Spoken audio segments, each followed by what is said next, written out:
He is more than you could ever need. He's more than the eye could see. I don't deserve his love, but he's always been there for me. You see, Jesus met me when I was at my lowest. And if you don't know Jesus, know this. He is the greatest example of generosity this world of greed has ever seen. And when Jesus hit the scene, he changed the scenery and met diversity with serenity. If you're looking for peace, he offers plenty. Jesus was and Jesus will forever be king. And when the angels sing, they sing of the grace that was displayed for sinners like me. I can't explain him and I can't describe him. And if I could, he wouldn't be Jesus, because you can't explain eternity and you can't comprehend the galaxies. But it was the loving hands of Jesus who spun them into existence and created man, knowing he would go to the cross to pay our sentence. There was a certificate of judgment with a period after the sentence, and we were sentenced to death long before he said it is finished. He is a father to the orphan, a shelter for the homeless, a hiding place for the abused, and an anchor for our storms. He stormed the gates of hell and came out on top, and the power of his gospel cannot be stopped, even when the world tries.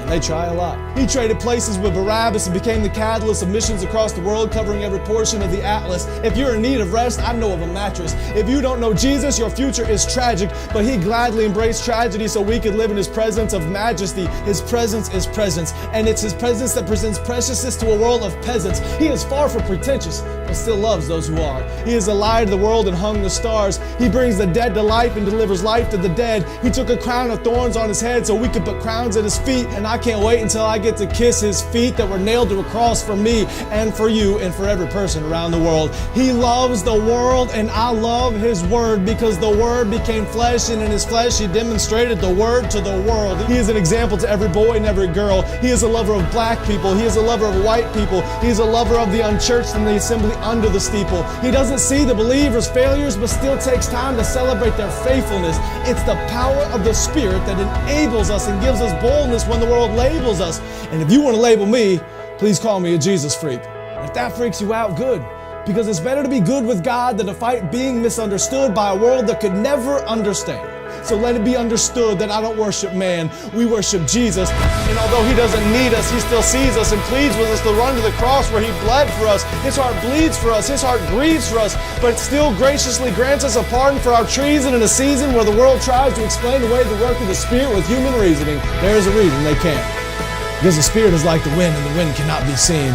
But loved is the one who believes without seeing the unseen. I'm telling you today that Jesus is something. He's something more. He's something great. And if you want to know him, you don't have to wait. He stands at the narrow path with a key to the gate, and you only have to reach out and embrace his grace. I don't care who's president. I have the king who is always present. I don't care who holds musical celebrity. The voice of the Lord will always be the sweetest melody. I don't care who owns the riches of the globe. My Jesus holds more wealth than one ruby on his robe. I don't care who is the strongest or the fastest. Nothing matches the creator of the universe and his immortal, infinite status. I don't care about religious leaders who died and stayed dead. I'll only worship the one who conquered death and wears a crown on his head. His name is Jesus, and I'm telling you, he's something. He was faithful yesterday, and he is faithful today. I can feel his presence whenever I pray. And when the time comes for me to fade away, I'll remember the day I heard him say, "My name is Jesus."